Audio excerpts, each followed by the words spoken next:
This pre-season, Tottenham Hotspur players will be returning to a new manager. Obviously, Thomas Frank has since been appointed since Ange Postecoglou was sacked after winning the Europa League. So, as the Spurs players report for pre-season, here are five players that me personally I'm going to be keeping a particular eye on this pre-season. These are in no particular order. These are just five players that I'm going to be quite interested to see how they do under Thomas Frank. The first one I'm going to start off with is Luka Vuskovic. Signed 2 seasons ago. He's obviously now joining the club. Now he's 18. He's gone back to Croatia. He's gone to Belgium and had some loans. Got a bit more game time in the tank. And yeah, I think this is going to be the first glimpse that Spurs fans see of Vuskovic in a Spurs shirt.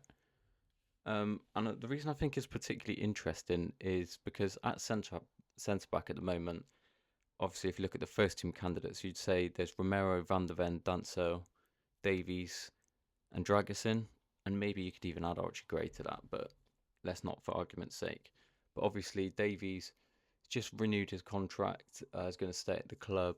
Kevin Danso, obviously, he just signed permanently as well, so he's not going to go anywhere anytime soon. But the injury to Radu Dragusin makes me think that that centre back position really is up for grabs this summer. As I'm recording this today, Koto Takai has just signed for Spurs, become the second signing of the summer after Matisse Tell. But yeah, I think if you take away the first team candidates, I think the likes of Dorrington, Phillips, Takai, and Vuskovic, it's going to be interesting out of those four to see who will get the most game time really under Frank and who will use the most of the game time that they are given, because we've seen before Frank's a manager that can operate in a number of different formations. We've seen at Brentford he likes to play with a three at the back, which personally I think our squad's actually very well suited to. And yeah, I think obviously this is going to be the first we see of Vuskovic.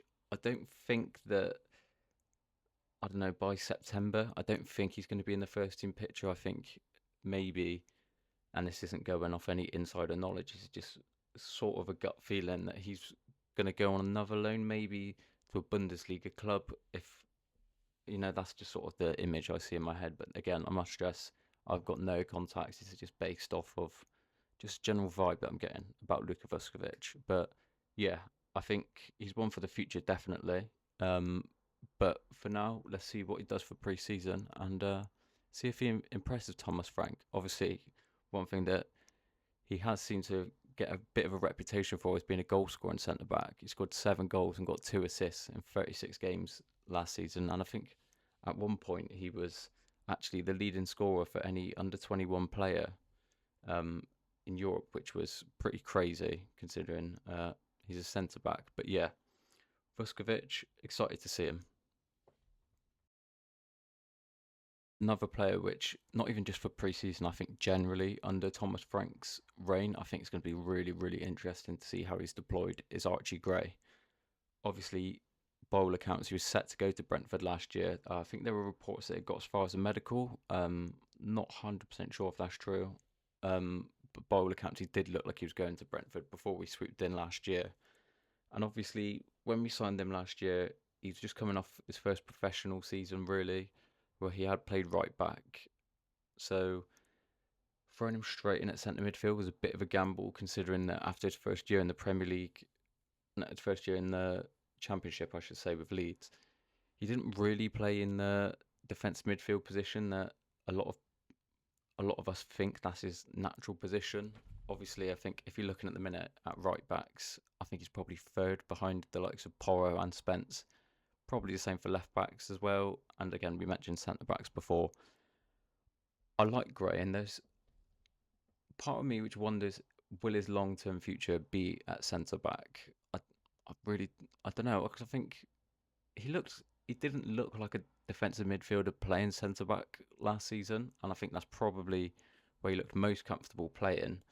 Um, Obviously, playing a third of the season and being thrown in at the deep end with no real choice but to play there, it would get you that experience. But yeah, very interested to see is he going to be used as a fullback, a midfielder, or centre back? I think if I'm honest, I think it's going to be quite a few of the options, uh, quite a few of those positions, I think you'll be deployed at over the course of the season. Sort of similar to how when Eric Dyer first signed for Spurs. At first, he was sort of playing right back, then centre back, then later on down the line, we've seen him go into midfield before being moved back to centre half. But one thing about Frank, which does encourage me, is I think Postecoglou, as much as he gave him game time last year, I think context sort of needs to be applied. I think whilst there was no injuries, naturally he's obviously not gonna walk straight into the team, but he'd get you know 10, 15 minutes at the end, and he's sort of being eased in, but then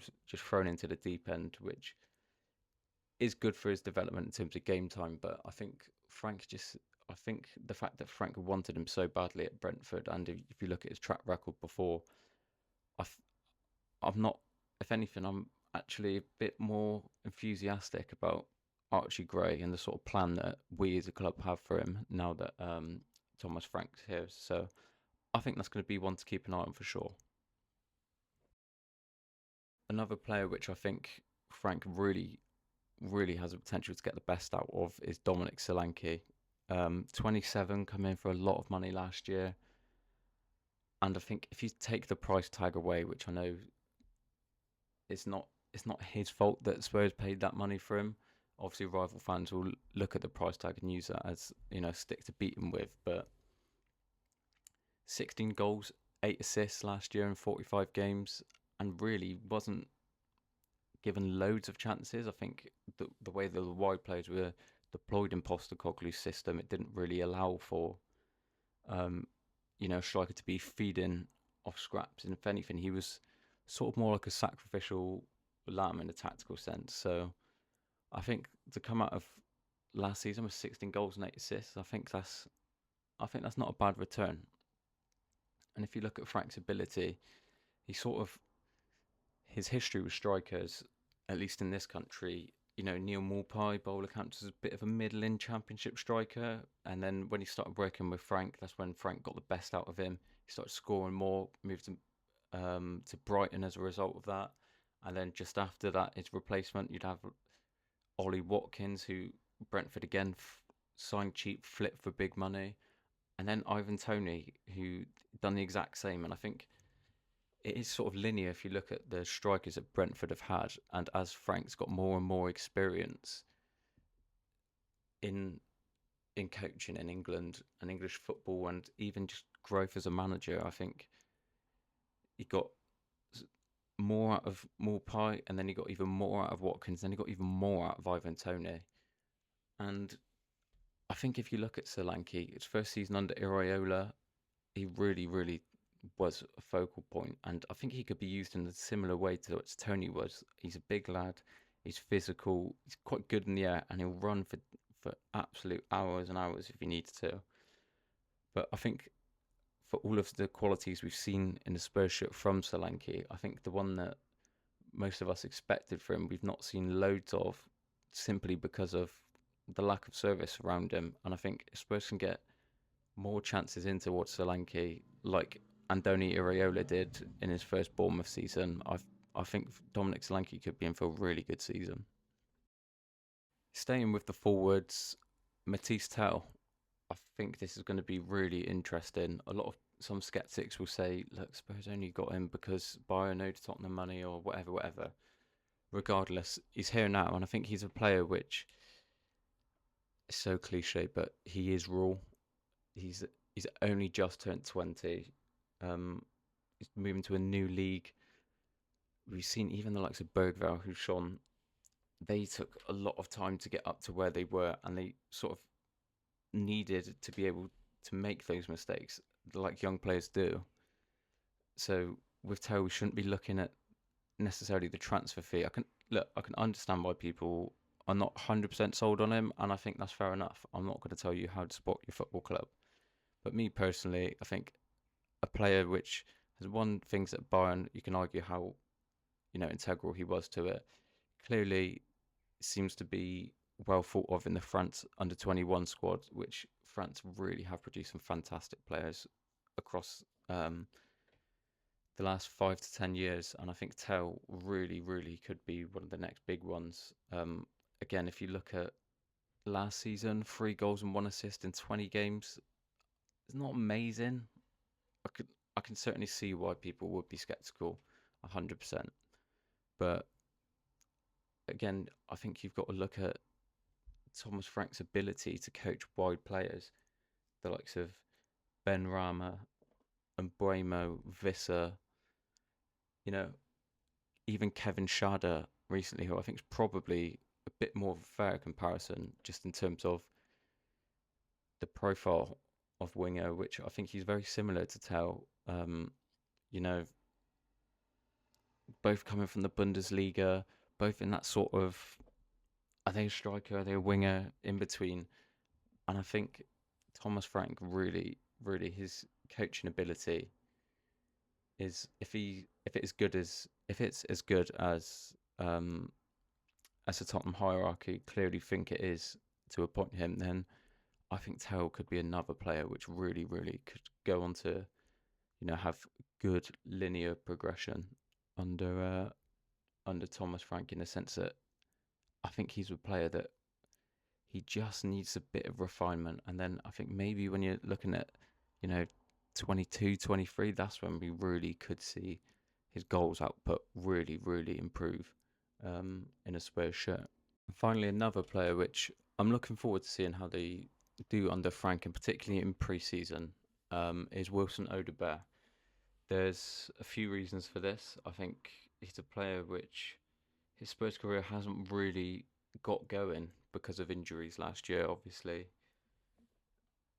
almost every single Spurs player got injured last year at some point. I know that Thomas Frank's brought over a few of the medical team to Tottenham from Brentford, and yeah, I think if you look at Odobert, 20 years old, and look at some of the competition in the squad with him, I think one thing that he has over the likes of Mikey Moore and Matisse Tell, who are all three of them really, I'd say, would be fighting for that left wing position, is that he's a lot more polished than the likes of Moore and Tell. I think there's a number of reasons for that. I think the main factor is that he's got a year of Premier League experience at 18, which Mikey Moore hasn't, and Matisse Tell hadn't really.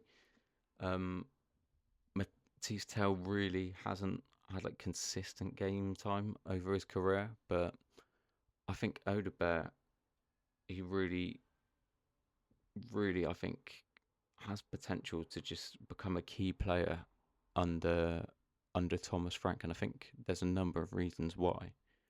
For example, that Championship Brentford, the year before they went up, I think that's the sort of football we're probably going to see Thomas Frank deploy at Spurs. And I think if he is, I think Odobert really could be a shoe-in for that left wing position, just stylistically, because how similar he was to Ben Brahma.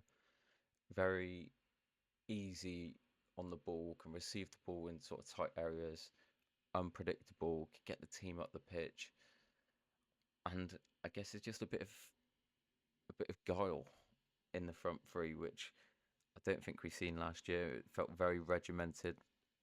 A lot of our goals were constructed in a way that the ball goes out to this point, and then this player passes it to this player, and then that allows this player to do that. And I think it was very regimented. And I think if Spurs' general play is going to be a bit more expressive under Thomas Frank, obviously we don't know yet. I think Wilson Odobert, pre-season could be a good time for him to maybe get his feet under the table at Spurs and really sort of establish himself as one of the key options in that left wing position for Spurs. So that's 5 players that I'm going to be keeping an eye on this pre-season. If you have enjoyed this, then there's going to be a new video every Wednesday going through something Spurs related. Going forward, I'm looking to do one podcast a week. Likelihood is that's going to be on a Wednesday. So if you have enjoyed it, be sure to subscribe to this channel so you don't miss any of the last stuff. And follow me on TikTok. My TikTok is cockerel.talk, where there'll be clips going out across there and other fun bits. So if you have enjoyed, stick around, and most importantly, at the Spurs.